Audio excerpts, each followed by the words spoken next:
Escuchas un audio exclusivo de Fede Cámaras Radio. Con nuestra invitada del día de hoy, yo les dije que queríamos tocar un tema bien interesante al comienzo. Ella es colega economista de la UCB, de la Casa que Vence la Sombra, en singular. Ella es Daniela Monsalve. Ella es economista magna cum laude de la Universidad Central de Venezuela, egresada de la maestría en Gerencia Pública de IESA con el premio de la excelencia, nada más y nada menos. Laboró en el área de investigación del Centro Internacional de Energía y Ambiente, el CIEA del IESA, y en la actualidad se encuentra en la Gerencia de Género, Inclusión y Diversidad de CAF. ¿Cómo estás, Daniela? Bienvenida. Bueno, muchas gracias por este espacio y por la invitación. De verdad que es un gusto estar contigo y de nuevo muy agradecida. Bueno, para nosotros el gusto es nuestro, de que estés con nosotros, que hayas aceptado, ¿no?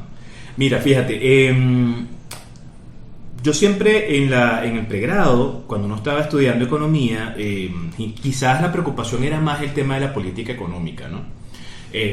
Se habla de lo público, se habla de lo fiscal, hablamos quizás de presupuesto en alguna electiva, ese tipo de cosas, pero el peso de la teoría económica, de las materias cuantitativas, econometría, todas estas cosas, y las políticas después al final, de alguna manera, y bueno, y luego el trabajo de grado, ¿no? Para poder cerrar. Quizás a veces el estudiante que está en pregrado en las áreas de economía en ese momento no ve la importancia o la relevancia que tiene el tema de la gestión de lo público, ¿sí? Muchos salen pensando en sistema financiero o bolsa de valores, o quizás trabajar en entes multilaterales o en una empresa transnacional. Pero lo público huelga, importante su estructura, su peso. Y es allí donde yo te quería consultar sobre el tema que tenemos hoy, que es la importancia de la gerencia pública en la economía nacional, ¿no? Entonces, lo primero que se me ocurre consultarte para que nuestros oyentes entiendan también es de tu voz, ¿qué es la gerencia pública? ¿Cómo la defines? Bueno, la gerencia pública se puede definir como el proceso desde el diseño hasta la implementación de todas las instituciones públicas para que puedan desarrollar distintos programas o distintos proyectos y con eso lograr objetivos y metas. Ok. Eso está orientado al bienestar entonces del colectivo, de la población a nivel general. Totalmente. Que la gente tenga servicios, luz, agua, internet, escuelas, salud. Sí, totalmente. Está enfocado, una buena gestión pública está totalmente relacionada con un mejor nivel de bienestar para todos los ciudadanos, para toda la sociedad y con eso al final lo que se quiere es un mayor desarrollo. Ok, tú dices eso y me viene a la mente la frase ahora muy reciente de Bukele, que cada rato lo dice, que cuando nadie se roba el dinero entonces se ve, ¿no? En obras, no se ve en actividades. En algo al menos. Algo al menos, ¿no? Entonces de alguna manera tenemos pensada la idea de que entonces la gestión de lo público viene por el lado de brindar a las personas las herramientas para bienestar, ¿no? Pero bueno, ese bienestar, mucha gente quizás no lo termina de entender muy bien. Hay gente que piensa que son solamente programas sociales, pero va mucho más allá y me encantaría que más adelante me hurgaras un poquitico en eso, ¿no? Porque es importante la gerencia pública en términos generales.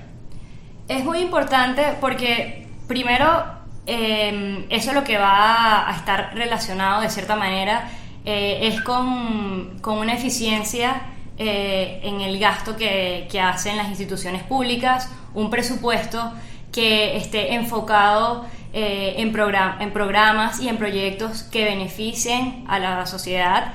Y al final ese es el objetivo, que los gerentes tengan capacidad para diseñar y para implementar programas y políticas que realmente generen un impacto en la sociedad. Eso es clave.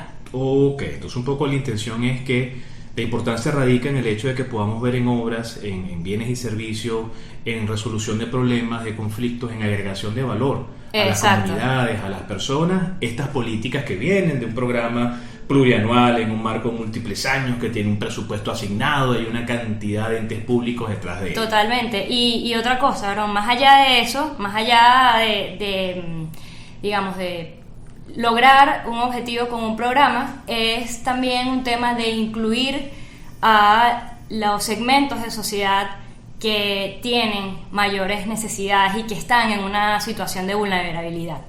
Es así, y tú lo dices y me pongo a pensar un poco, bueno, en estas encuestas como la encuesta en COVID, que de alguna manera nos hacen ver realidades que sí, quizás con la gran opacidad estadística que tenemos en Venezuela de parte de nuestros entes públicos no podemos visibilizar, ¿no?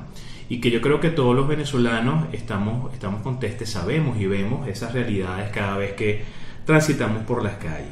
A nivel de vinculación con la economía general, ¿dónde podemos ver esa gestión pública, esa gerencia pública? ¿Solamente en los presupuestos? No, lo podemos ver en el día a día.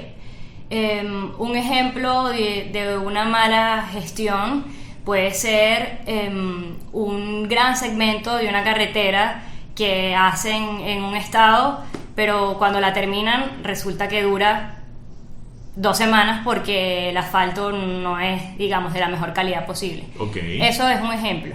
Otro de los ejemplos es, bueno, un programa que esté enfocado en educación para jóvenes, por ejemplo. Okay. Pero resulta que ese programa dura el periodo en el que le hacen publicidad, de cierta manera, por decirlo, Okay. y ya luego de eso no se sabe más nada de la implementación, no se sabe más nada de los resultados. Okay. Ese tipo de cosas es parte de lo que se puede vivir al día a día y lo que es como un ejemplo de la calidad y de la capacidad que tiene el Estado para llevar a cabo distintas políticas. Está bien, entonces estamos hablando de la administración pública centralizada, empresas del Estado con fines de generación de ingresos o no, gobernaciones, alcaldías, Todo. gobierno central, toda esta estructura Sí. bajo una...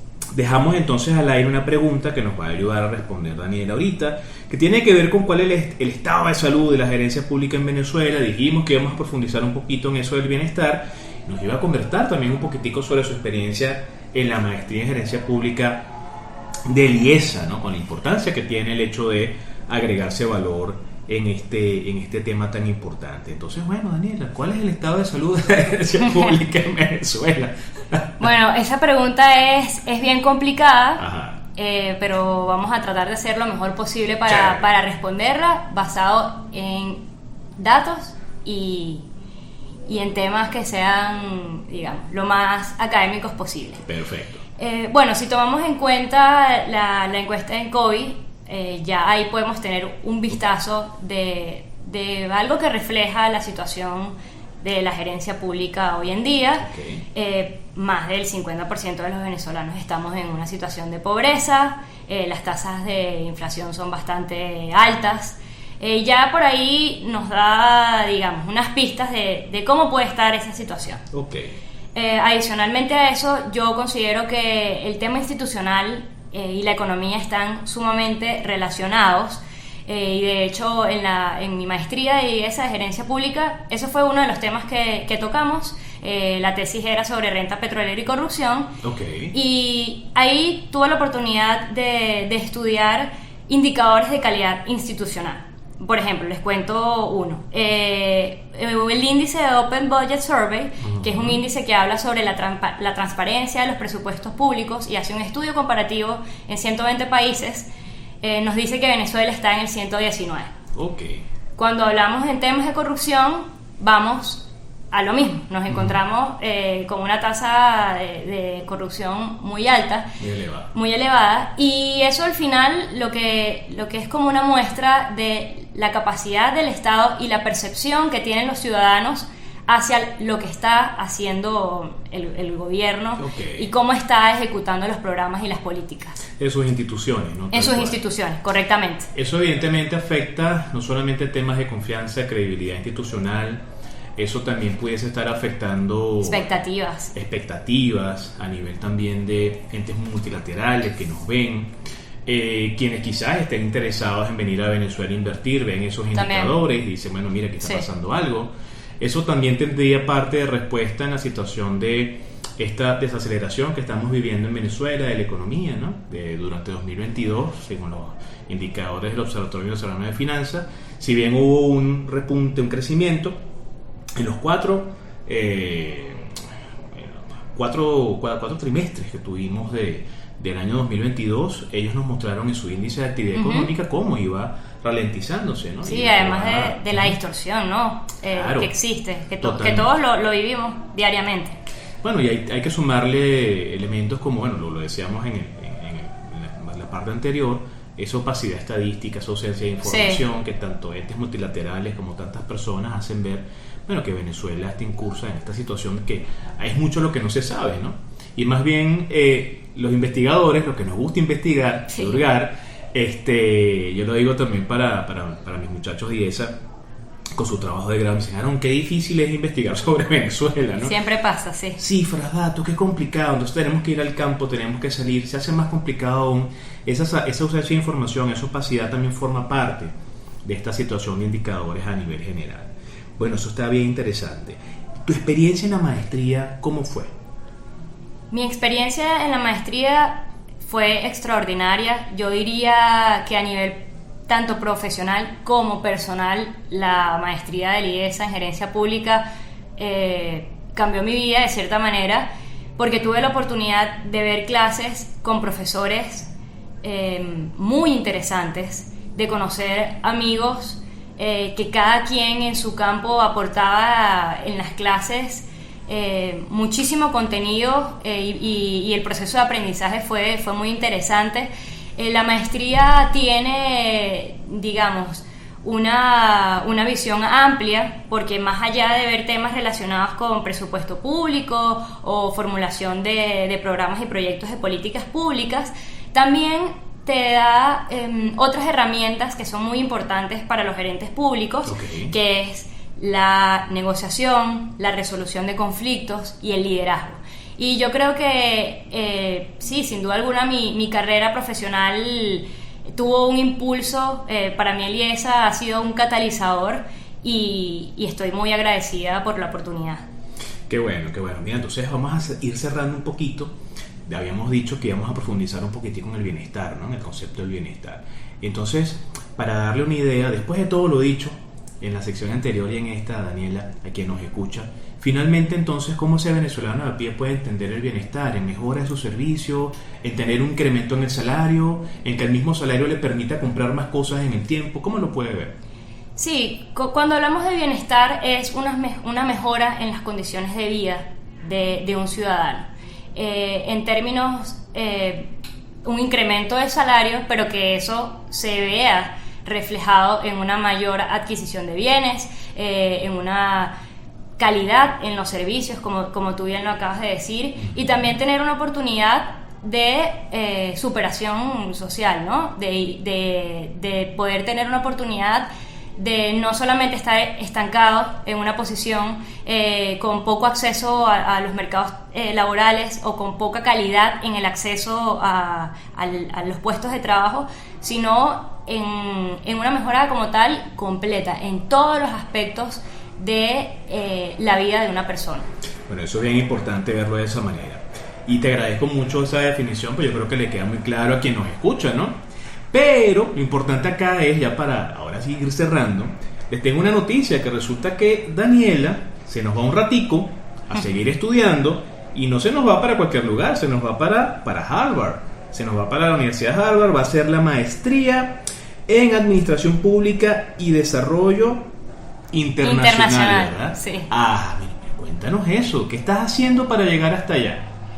Bueno, como hablamos, el tema de la maestría en gerencia pública del IESA para mí fue un catalizador, pero mi pasión siempre ha sido trabajar en temas de desarrollo, porque creo que es una visión que pocos economistas tienen, y que tengo la vocación para hacer eso. O sea, quiero dedicar mi carrera a este tipo de temas. Ajá. Y bueno, luego de un proceso de más de 2 años, en el cual tuve que hacer exámenes, tuve que contactar a muchísima gente, quedé seleccionada en Harvard. Afortunadamente me dieron una beca, que se llama John F. Kennedy. Esa beca cubre todos los costos directos del programa, que ya son bastante elevados, pero todavía hay un espacio en el que estoy haciendo un proceso de fundraising, porque el costo es bastante elevado.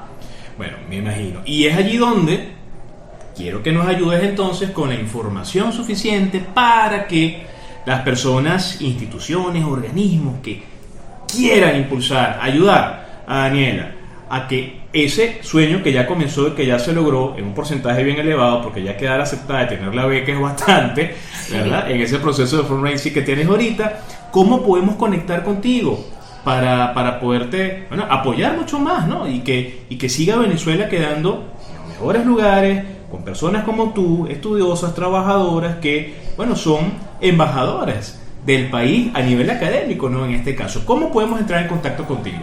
Totalmente. Bueno, por Twitter, mi Twitter es @DaniMonsalve.